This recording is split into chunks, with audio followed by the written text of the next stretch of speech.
ما شاء الله يا جماعة، الخميرة خمرت يعني والله ما عداش ساعة بالظبط. يعني انا بعد ما خلصتها عجينة قفلت الكاميرا، العيال كان جو يا دوب حضرت الغدا واتغدوا ويا دوب يعني بعد ما اتغدينا شطبنا المواعين. ما شاء الله الخميرة زي ما انتوا شايفين، بسم الله ما شاء الله. بصوا مش لازقة في الكيس. طبعا هي مش لازقة في الكيس ليه يا جماعة؟ عشان انا خدت دهنة قشطة كده على الوش وحطيتها.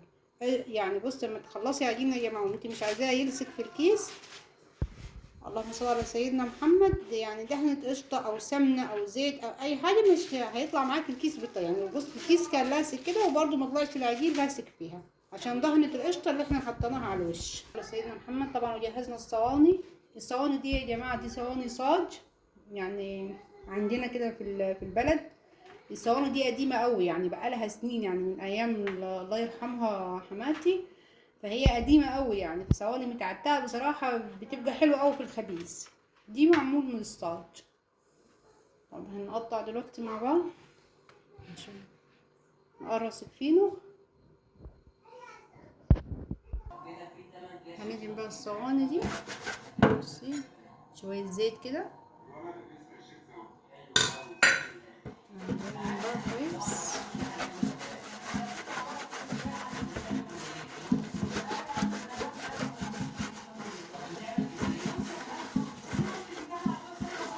هنا كويس من كل الجوانب كده يا جماعة، من هنا ومن هنا كده، ونتأكد ان هي مدهونة من كل الجوانب عشان العجين ما يلصقش معانا.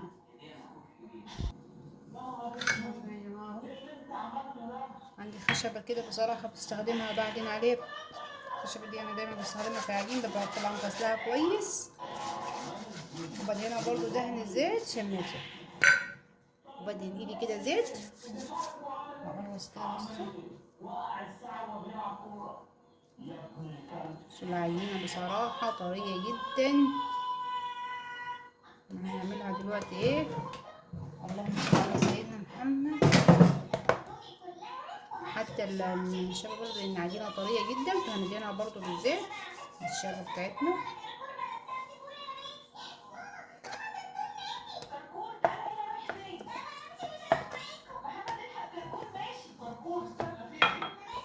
بقولكم العجينة طرية فبتلصق معانا.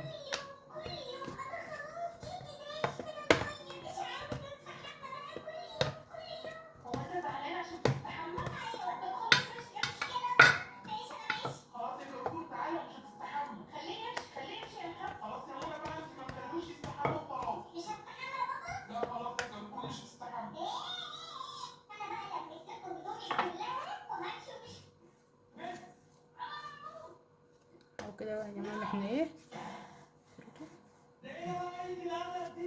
كده كويس عشان بس ايه ما يفكش معانا. فنحاول ايه خلي سمكه كده. طبعا هو لسه هيخمر.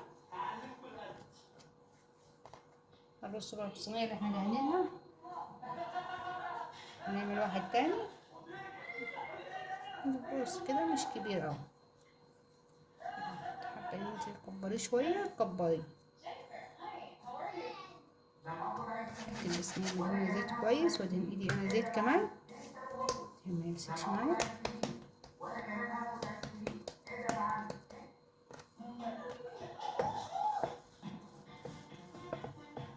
بصوا العجينة لازم الشبكة تبقى مدهونة زيت كويس عشان ما يمسكش فيها كده كده.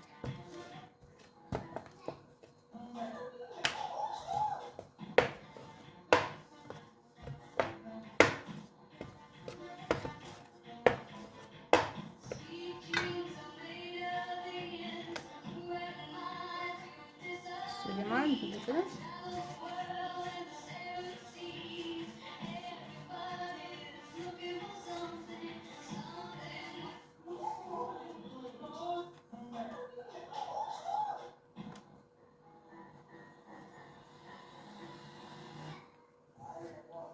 نكملها بقى الصينية كلها كده يا جماعة. بين كل رغيف ورغيف بيبقى فيه مسافة عشان هو لسه هيخمر تاني، واحنا عايزينه يحمر من كل الجوانب.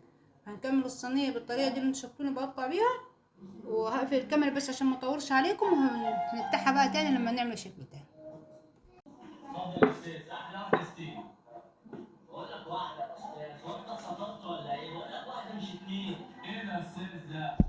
ما شاء الله يا جماعة، كنا خلصنا هنا تقطيع، عملنا اول صينية زي ما بقول لكم في مسافة بين كل رغيف ورغيف، وعملنا برضو شوية قيصر، يعني عملناهم كده مدورين بقى، مش بنبططهم ولا حاجة، بنخليهم زي ما هم كده عشان يطلع زي القيصر يتجهز بالظبط.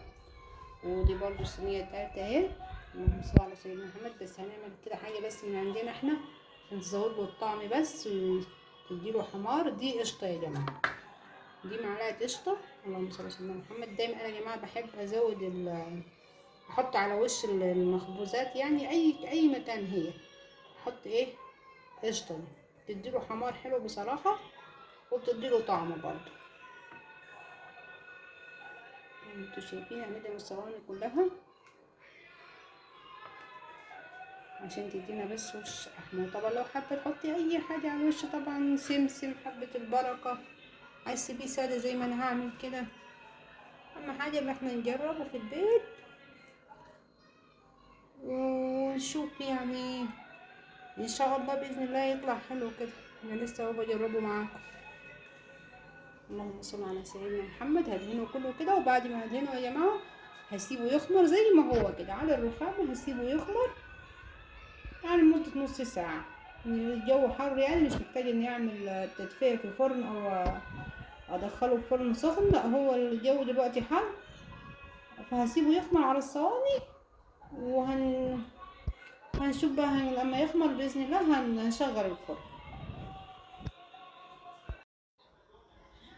ما شاء الله هو ما كملش ربع ساعه يا جماعه بالظبط، ما كملش ربع ساعه، وكان ما شاء الله خمر كده، وزي ما انتم شايفين حجمه اتضاعف. طبعا مش هينفع نسيبه اكتر من كده، لان احنا برضو لو سيبنا يعني لو سيبنا العيش يخمر اكتر من اللازم هيسيح كده في الدولاب ويعني هيتطرطق معانا. فاحنا لازم اول ما يبتدي يعلي كده يا جماعه ما نطولش عليه الخمر وندخله على طول في الفرن. طبعا انا مسخنه الفرن قبلها، يعني اول ما شفت ان هو خمر خلاص سخنت له الفرن، لان اي مخبوزات لازم ندخلها على نار. طبعا قافله عليه الفرن يا جماعه، كاني خايفه افتح لا يحس بيا وبدل ما هو بيعلى ما شاء الله يقوم نازل. بسم الله ما شاء الله، ما شاء الله. شايفين الضعف يعني قد ايه ما شاء الله.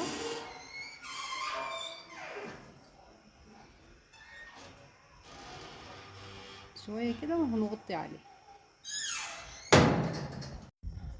ما شاء الله القيزر اهو ابتدى يحمر، اصبر عليه بس يحمر كويس كده.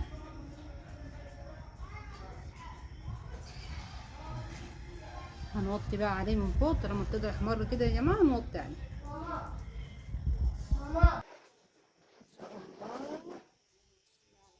محمد لما احنا ايه نطفي الفرن.